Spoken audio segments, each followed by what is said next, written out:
All right, well, welcome everybody to it's the fourth seminar of the term today. Just begin by mentioning that, well, thanking all of you who came to last week's seminar in person in SL 115. I think it was really nice to have all of the interaction that we were able to have in person seminar. And we'll mention, sorry about this. Just begin by mentioning that, well, thanking all of you mute this seminar in person. There we go. And mention also that next week we will return to SL 115 for another in-person seminar with Glenn Dane from Ohio State University. So with that, I will turn things over to Maya Shahabi, who will introduce our speaker today. Thank you, Professor Powell. So for today's meeting, we have a familiar face. So Xiaotu Ma is here for our talk.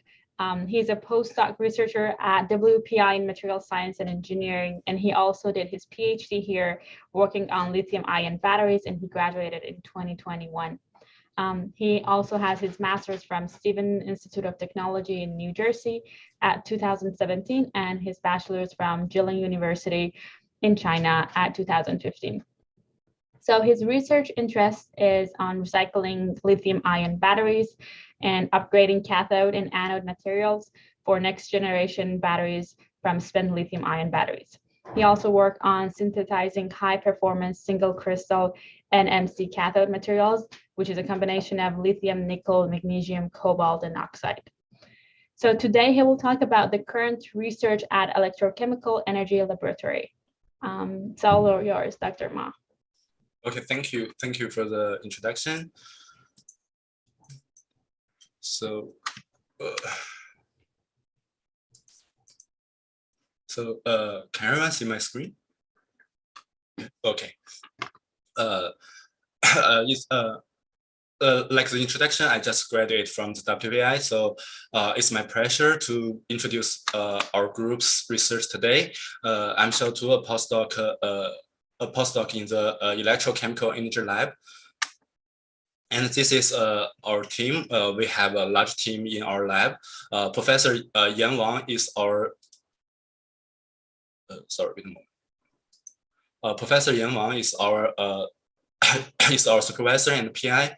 I'm the postdoc, and we have 12 PhD students: Yang Tao, Panawan, Lukman, Yadong, Jiajun, Jinzhao, Xiangyu, Jiahui, Zeyi, Zifei, Panya, and Zhuo Wen. And also we have undergraduate students, Jonathan Now. Our lab focuses on the closed-loop battery research. The conversion of raw materials into usable energy and storage of the energy produced are common aspects of everyday life now. The development of new materials manufacturing technologies and recycling to improve current capacity and reduce the cost is the key technological challenge of the 21st century. We now have multi-projects in progress. In materials area, we have like nickel-rich MC cathode materials project. Lukman is working on it, and lithium manganese-rich MC cathode materials. Panama and Jiajun are working on it, and Jinzhao is working on the solid electrolyte of solid-state batteries project, and Zeyi is working on lithium metal protection. And Xiangyu is working on high throughput synthesis. Yang Tao is working on the silicon electrode and the manufacturing part. And Jiahui, Yadong, Zeyi, and Zifei and I are working on the closed loop recycling, and Zhuo Wen is working on the supply chain, and Panya is working on the a recycling project as well, but his work is not about the batteries, about the recycling iron metals. So I didn't list his name here, so that's my fault. I'm sorry. And why is lithium-ion batteries compared to the other high-quality rechargeable batteries? Lithium-ion batteries have high energy density, high working voltage, and low cost on maintenance. Due to these advantages, lithium-ion batteries have been widely applied in the PHEV and electric vehicles, and it also can be combined with the solar energy and the wind energy for energy storage.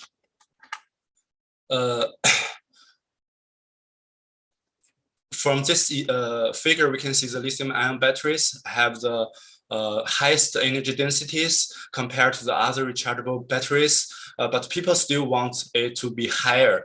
Now the energy density of the lithium-ion batteries is over 200 watt-wash per kg, which is still lower than the target of the USABC 300 watt-hours per kg, and the DOE's target. With the fast development of electric vehicles, the production of electric vehicles batteries doubled globally every year since 2010s. But the cost is reduced every year because the development of new materials and manufacturing technologies. In 2017, DOE announced that the cost was $219 per kilowatt hours, and our team's goal is like $80 per kilowatt hours. So how to achieve the high energy density and low cost? From the materials level, we are developing new materials with low cost and high energy densities, like the nickel-rich cathode materials and the lithium and magnesium-rich cathode materials. In the manufacturing level, we are trying to fabricate electrode without expensive solvent. And recycling is the most efficient way to reduce the cost of the lithium-ion batteries, because the recycling materials is much cheaper than the raw materials. Then I will introduce our research from these three aspects. But because my research focuses on recycling, I will briefly introduce the materials and the manufacturing first. Materials, including cathode, anode, and electrolyte, are key components of the lithium-ion batteries for energy density, cost, and safety. Improve the anode and the cathode materials could improve the driving range to the 500 kilometers, and reducing the amount of the cobalt in the cathode materials can decrease the cost. And the solid-state electrolyte could improve the safety of the battery, and also it can increase the energy density to make the driving range increase to 700 kilometers. To achieve above purpose, our group revealed the mechanism of the structural stability via co-doping sodium and fluorine into the lattice structure of the lithium magnesium-rich MC cathode materials. This new cathode materials pave the way for the improvement of these high-energy cathode materials. And we also report the coated MC cathode materials could be used in the next generation all solid-state batteries with good performance. Then the manufacturing level, this is the conventional electrode manufacturing. In the conventional manufacturing, solvent is very expensive, and drying is energy and time-intensive process. Besides, solvent leads to the thin electrodes, and recovering it is also contributing to the high cost. So we are developing new technology to make the electrode without solvent. The process is that a solution is deposited completely dry electrode particles to the current collectors by using electrostatic spring system, like the figure A shows. Is completely known as dry printing or electrostatic spring. Then a hot roller is used to control the electrode thickness and density in place of the doctor blade typically used in the used to control the thickness of a slurry casted electrode. Thermal activation of the bending materials is quickly achieved using the hot roller, which takes the place of the oven needs to evaporate solvent in the slurry cast electrode, and thermal activation of the bending materials is quickly achieved. Then the dry print electrode exhibits good flexibility as well as the capability to coat it very large. To coat very large area with better performance than the conventional electrodes, and based on the calculation, the cost of the new technology can be reduced around 50%. Last part is the recycling with the widely application of lithium-ion batteries. Spent lithium-ion batteries are produced every year. Normally, there are 3 possible options for spent lithium-ion batteries, depending upon their state of health, remanufacturing, repurposing, and recycling. For example, the end-of-life batteries are not suitable for electric vehicles when its capacity is less than 80% of its original rate value. But after examination, the battery pack may have parts of the cells or modulars still have over 80% capacity. This part of the cells and the modulars will be disassembled and reused in the new electric vehicles batteries. This is remanufacturing. Reuse is another option when the remaining capacity is less than 80%, but more than 70%. Remanufacturing seems economically unfavorable, and repurposing becomes a viable path. Repurposing will repack the batteries for the other applications like the energy storage. Although recycling can accommodate batteries of all states of health, recycling is the last option when the remaining capacity is lower than 70% because of max profits. Recycling is using different methods to make spent lithium-ion batteries back to the supply chain. Lithium-ion battery is very complicated. It includes casing, cathode, anode, copper, electrolyte, copper, aluminum, separator, and other parts. And among all components, we can see the cathode materials like lithium cobalt oxide, lithium NMC oxide, or lithium manganese oxide, and lithium iron phosphate, and lithium nickel cobalt aluminum oxide. The cathode materials are the most expensive part in the batteries. Then is the copper part, and the electrolyte part, and the anode part. Because of the different volume of the materials, so people focus on the cathode materials, focus on recycling cathode materials more. Although the lithium-ion battery recycling is profitable, the recycling rate is only 3 to 5% in the US, which is far lower than the lead-acid batteries and other products. That is because of the component of the lithium-ion battery is very complex. Compared to the lead-acid batteries, lithium-ion batteries have a low number of distinct materials. The design and materials composition varies by manufacturing, and the active materials composition doesn't change over time. So the lead-acid battery recycling is easier than lithium-ion batteries.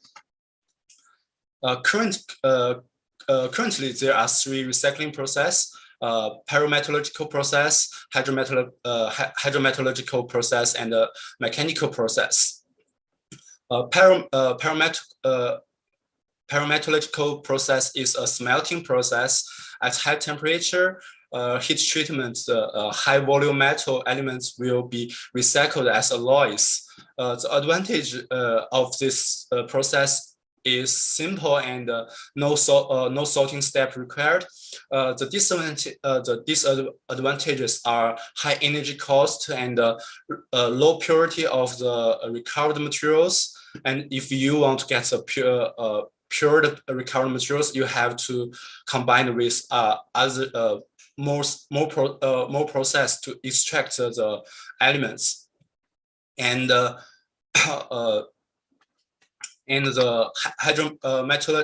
metallurgical process is using chemical method to dissolve the valuable materials in the solution. It can recover most components of the lithium-ion batteries, but it requires the sorting steps. And the recovered materials needs to more extraction process to get the pure products as well.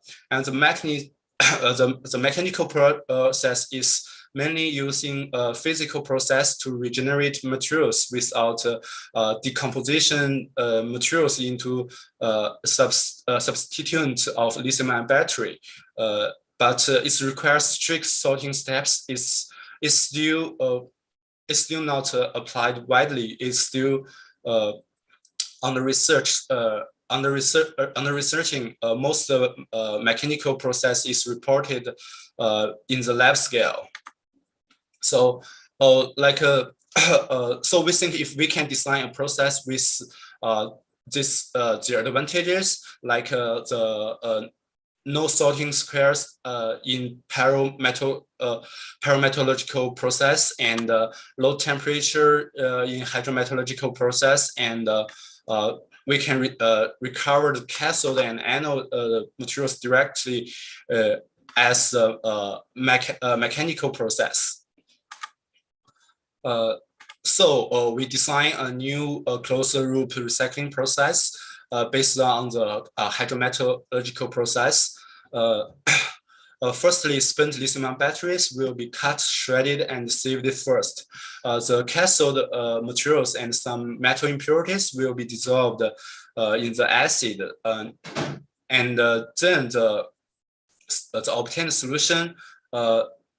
In the obtained solution, they have some like nickel, manganese, and cobalt sulfate, and also have some like impurities salt, like iron sulfate or aluminum sulfate or copper sulfate, and we adjusted the pH number to remove the impurities because copper, manganese, copper, aluminum, and iron will be precipitated out at a low pH number, but the MC will be precipitated out at a high pH number.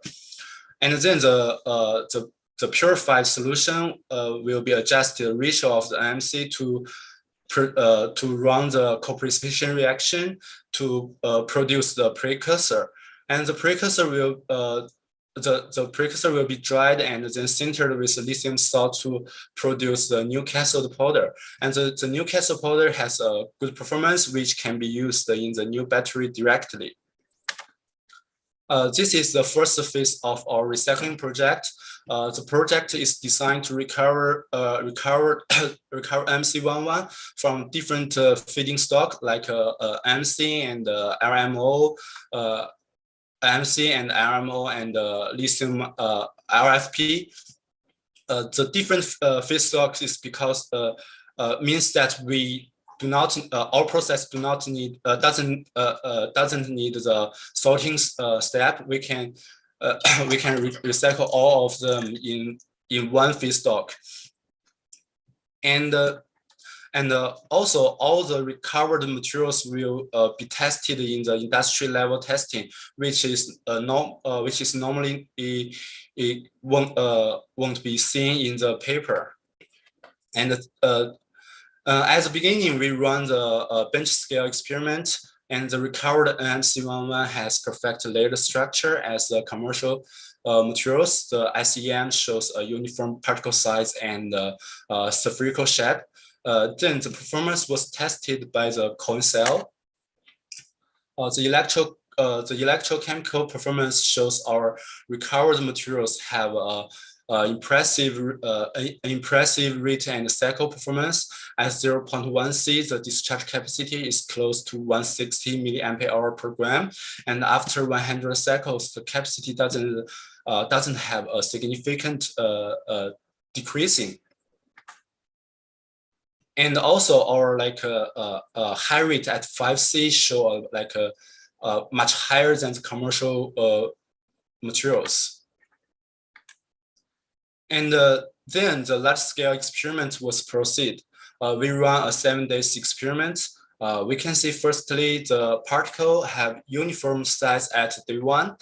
And with the progress of the experiment, the particles grows larger and the new particles are formed after 3 or 4 days. The reaction reached to steady state.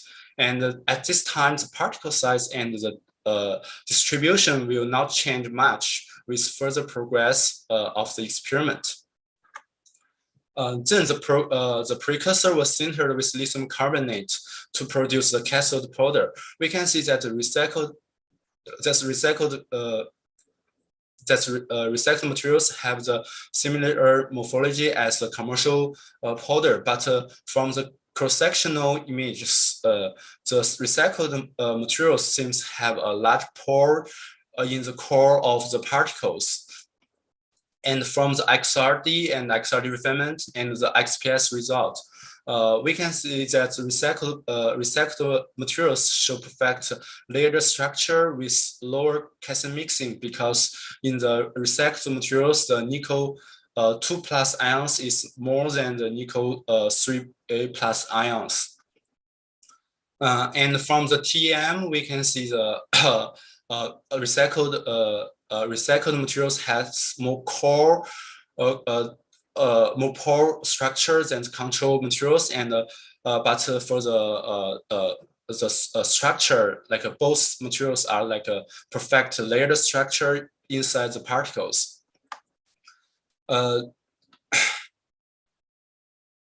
Because the recycling process can introduce the metal impurities like iron, copper, sodium, aluminum, and in the solution. So although we run the impurities removal step, we still need to confirm our recovered materials doesn't have that impurities. So we use the ICP OES to test the element component content. And we can see the all samples, the nickel, manganese, and cobalt are in the similar concentration, which means their molar ratio is like 1 to 1 to 1. That's why this kind of materials can be called MC11. And in the commercial MC11 cathode materials, we see that there's still some sodium and aluminum in it, but the copper, iron are not detectable. In WPI's recovered materials, NMC is in the same ratio as well, but the sodium content is lower than the commercial materials, and also the aluminum content is lower than the commercial materials as well. Then the recycled materials are from the 1 ampere-hour port cell and test industry level tests in cold crack test and HPPC resistant test. Recycled materials show comparable performance as the commercial materials. In calendar life test, at the first 150 days, recycled materials have similar capacity retention as the commercial materials. But after about 150 days, recycled materials shows a better capacity retention than commercial materials, which means recycled materials is more stable than the commercial materials. The most impressive thing is the cycling performance. We can see after 4,200 cycles, the recycled materials reach like 80% capacity retention, and after 11,600 cycles, the capacity retention reach 70%. 70%.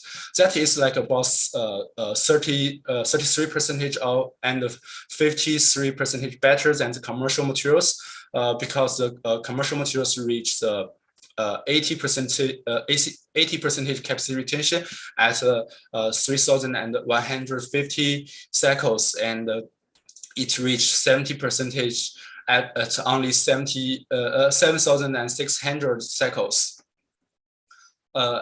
This result is it should be the best results based on our knowledge, and we think that our recycled materials have a better performance is because our cathode materials has a large BET, which provides like a more space for lithium diffusion, and the commercial one because the powder is more dense and has less space for the lithium ion to diffuse in the particle. That's why we have a better rate performance and cycle performance. To confirm our assumption, we did a teardown analysis. The 1 ampere-hour pouch cell was manually disassembled. The construction of pouch cells is not destroyed, so the construction won't affect the performance. The XRD shows the similar structure change, but in the TM test, we noticed that a commercial particle has more cracks compared to the recycled particles, and in HRTM test, we found more phases change as the surface of the particle in commercial particles, like the rock salt phase is like around 6 nanometers, and the disordered spinel structure is still here, like after 14 nanometers deeps. And for our recycled materials, we only have like about 4 nanometers rock salt phase. This phase transformation will affect the cycling performance definitely. So to investigate the mechanism why the recycled materials has less phase transformation, we performed the full field transmission X-ray microscope on both types of pristine particles with nanotomography, and reconstructed their 3D structures. Figure A shows that recycled particles have a significant fraction of the internal pore volume, while the control sample have a much more compact structure. And we can also see the two different pore structure. Like one is like the walled structure, like the inter has a core, the core has a pore of the particles, and another one is like the pore is random diffuse at the particles. But the commercial only has the walled structure, and they didn't have the second part. But the first phenomenon shows a very smaller pore in the core, but for the recycled materials, we have a very large pore in the core. And we based on this special structure, we do the modeling test. The modeling results shows that this special pore structure can reduce the pressure during the charging and discharging process, which can benefit the performance and delay the cracking of the particles. That's why our recycled materials have a better performance. And based on our recycling process, our our recovery rate is like very high. For the cathode materials, we can reach over 90% materials, and for the steel chips is like is from the battery cases. We can recover about 92% to 98%, and for the graphite we can recover 91 to 95%, and the lithium we can recover about 80%, and we can also recover 95% of copper and 85% of the aluminum, which is a very high percentage for the recycling process. And because of the fast developing of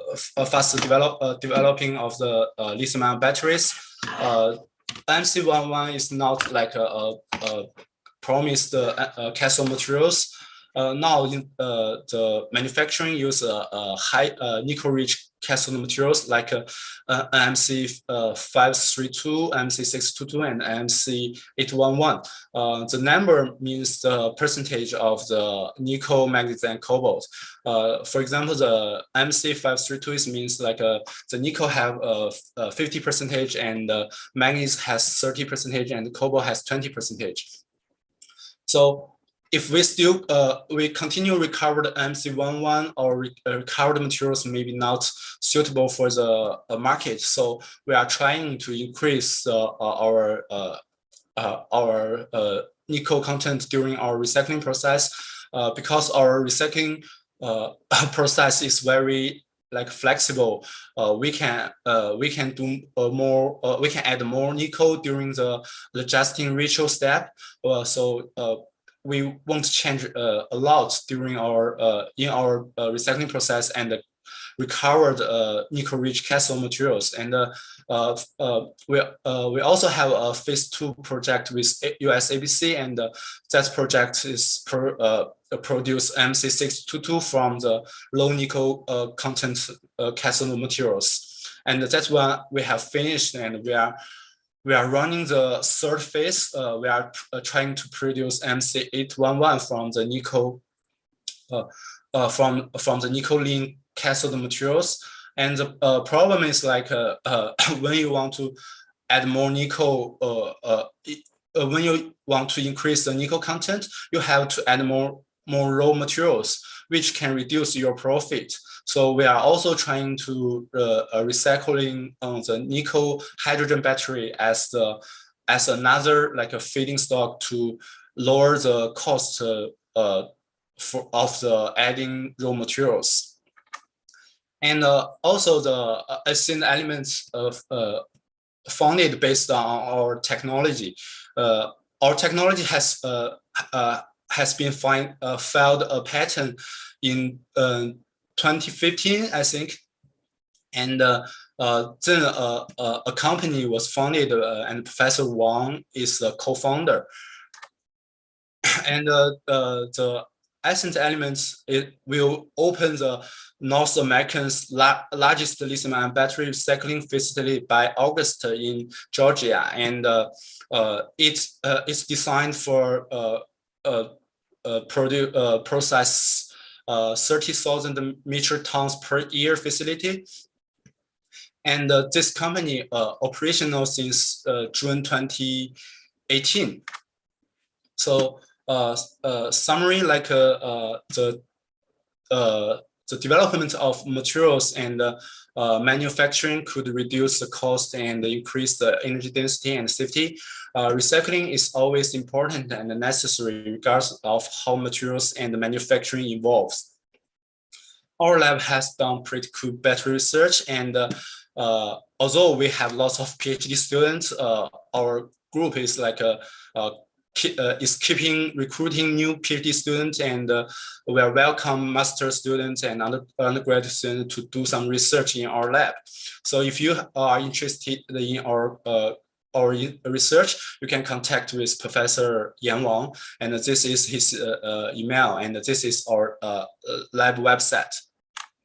And we also need to say thank you to our cooperations like USABC, NSF, and NASA, and DOE, and Massachusetts Clean Energy Center, and the Argonne National Lab, because lots of testing we did in the Argonne National Lab, and Ford and CR3. This is recycling center at WPI, and Professor Wang is working with Professor Adam Point and Mishra, and also we're thanking the Ascend elements because they provide lots of like materials to our research, and also the Aspen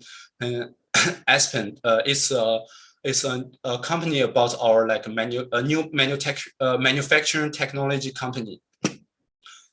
That's all. Thank you. All right, thank you so much. So we start the Q&A here. So if you have a question, feel free to raise your hand or unmute yourself.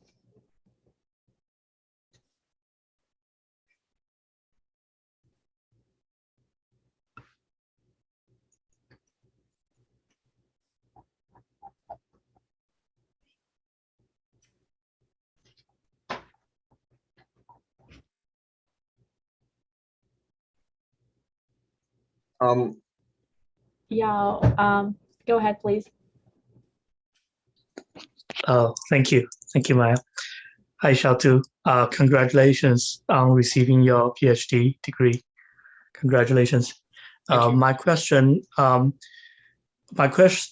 is a little bit like from the non-expert side. Like I'm curious to know what would be the market share market growth if with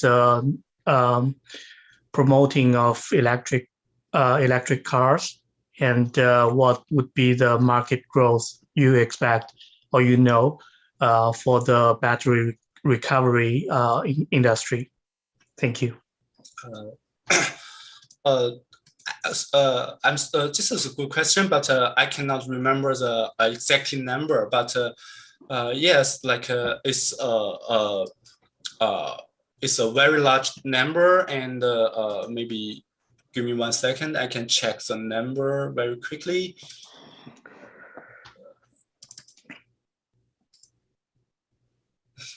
So, like for electric vehicles market share, as we know, like the Europe and China, and they all of them set a time for abandon the traditional vehicle, and they want to like see all electric vehicle in the on the road maybe in next 5 or 10 years. And you can see like almost all manufacturer, the car manufacturer like Ford and BMW and Benz and Audi, all of them is like produce the electric vehicles. So that means that in the future, maybe the traditional ICE vehicles won't be seen in the on the road, and all electric vehicles will be turned to electric vehicles. So normally the lifespan of the lithium-ion batteries is like 8 to 10 years for the electric vehicles. It means like in the future, every year we'll like produce lots of spent lithium-ion batteries. For let me see the number here.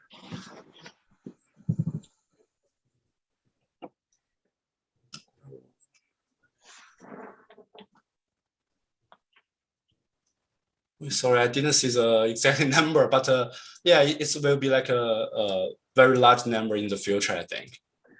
Thank you. And I think it's like sooner than I expect, like 5 to 10 years. Yep. Thank you. Yeah. Mm-hmm. Thank you. Brandon, do you also have a question? Yes.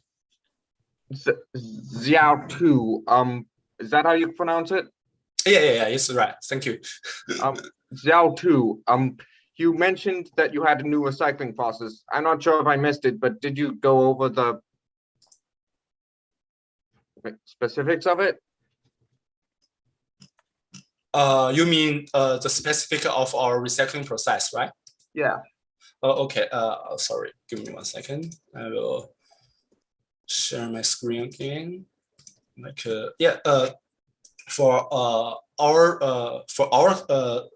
recycling process, I compared before, for our recycling process, we do not need the sorting process.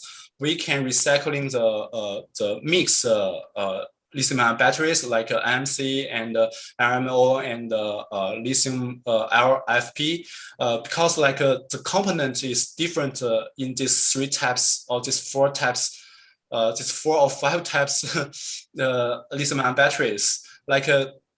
Normally for the hydrometallurgical process, traditional hydrometallurgical process, they will only recycling one specific component.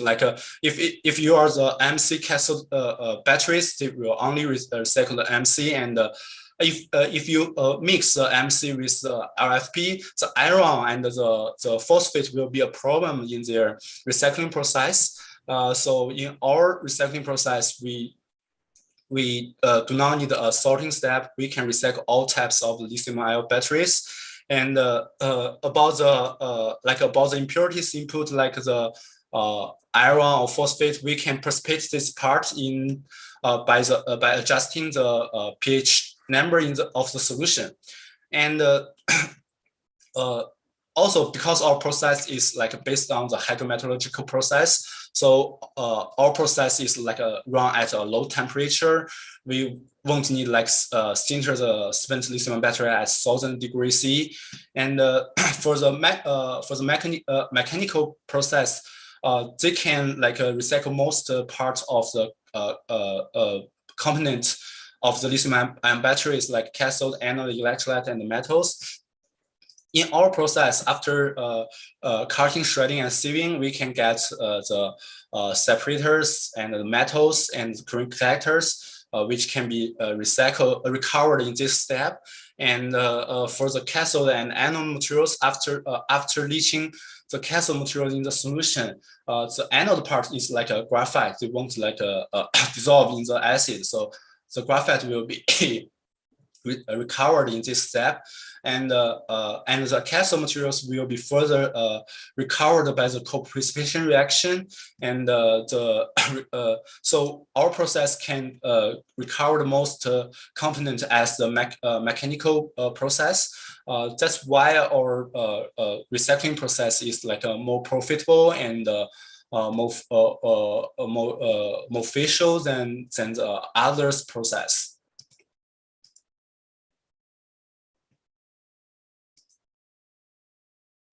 Okay, thank you so much. So next we have Manish. Please go ahead. Hi, Xiaotu. Hi. Very nice presentation. Yeah, thank you. So my question is, how did you remove the aluminum and copper fraction from the copper powder after cutting and shredding of the batteries? Okay. After shredding the batteries, the battery is made by the steel cases, and the current collector is like aluminum and copper foil. And during the shredding process, the steel cases will be different size, because it's very hard, and it's very hard materials, so it will be very large size. And for the aluminum foil and the copper foil, they are very flexible, and after shredding, we can get them by the sieving process, because they will be in the different size. Like the cathode and anode materials will be micron size, so it will be very easier to pass the siever. And for the steel case, they are very large, will be the largest part, and it will be remain on the top level, and the middle level should be the copper and aluminum foil. And to separate the copper and the aluminum foil, I think we have some special instrument because of their density to separate them. And okay, my next question is, how did you remove the organic binders from the cathode powder? Did you sintered or? Yeah, we sintered it. We sintered it, and also the binder will dissolve in the acid as well. So the organic part is not that is not a significant part to affect the quality of the recovered materials. So yeah. And another thing is that you said that you have mixed, you have separated from the mixed batteries also. Then how did you separate the phosphate from the LFP? Mixed battery system, yeah. Because so phosphate is a very problematic thing. Yeah.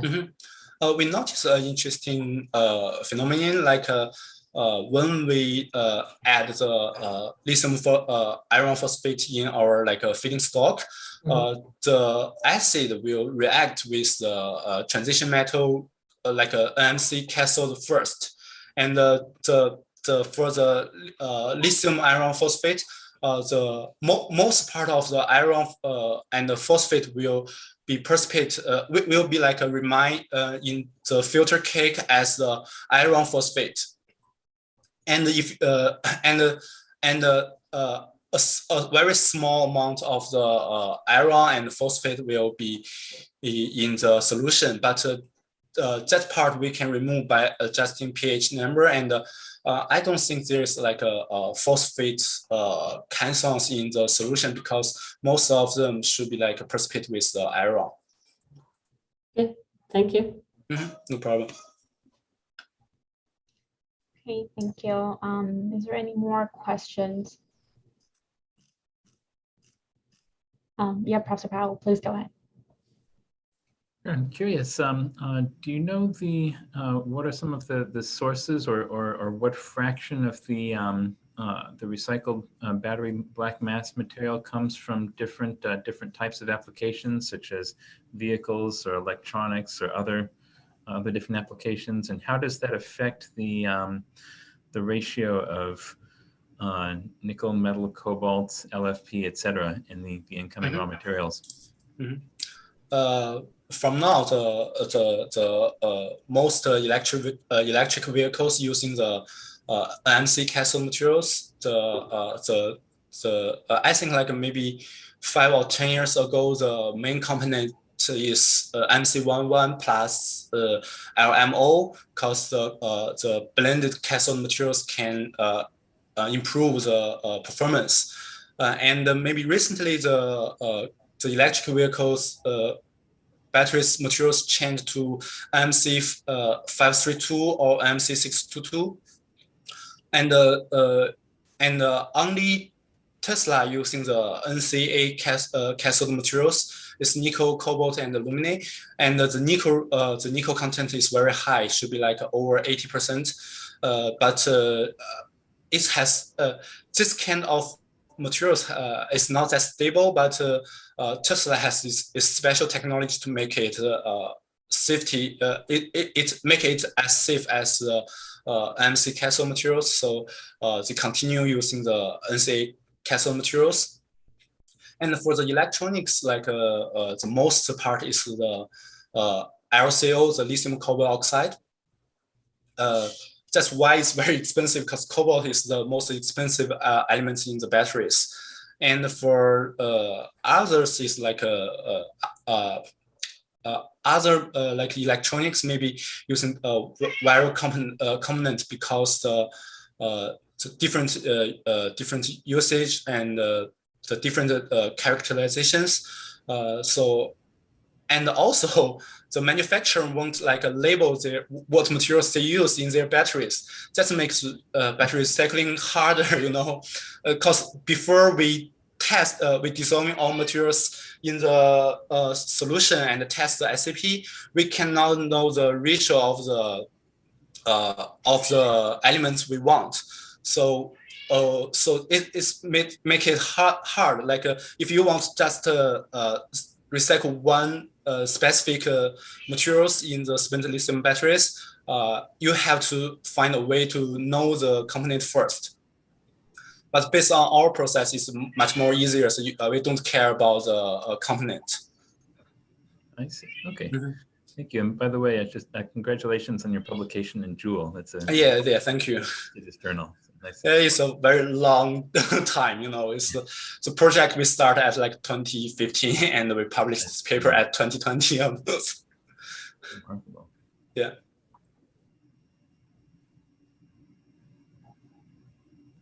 Okay. Manish, did you re-raise your hand? One last question. I have some. Yeah. Okay. Hi, Xiaotu. How did you control the concentration of metal in case of mixed battery recycling? Sorry, can you repeat it? How did you control the concentration of metals in case of mixed battery recycling? Because the concentration may be very big. Sometimes you have high lithium, sometimes you have low nickel. So how did you control in the product? Yeah, like for the cathode precursor. Yes. For the precursor production process, we have like a specific concentration requirement on the for the solution, and we will we can get the solution because we use like a very concentrated acid to dissolve the cathode powder, and the concentration is high, and but we still need to add some raw materials like nickel sulfate and manganese sulfate and cobalt sulfate to increase the concentration to reach our like precipitation reaction requirement. So we adding some raw materials to reach our requirement, but the raw materials part won't be more than 20% in the solution. Okay, thank you. Thank you.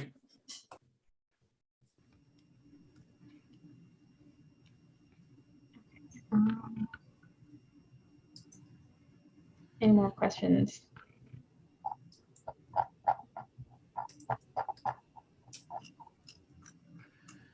Well, if there aren't questions, I'll share the poll results that people correctly identified pyrometallurgical and hydrometallurgical as two of the main methods for recycling batteries. But there is some split between mechanical and electrometallurgical, as well as the two other options. So most people got your main points, particularly hydromet. So. All right. Well, thank you very much once again. Really appreciate your work and your presentation here today. So, thank you. Thank you. Thank you. Next week in HL 115, the Zoom will be available as well as it was last week. So, have a good week. Thank you again.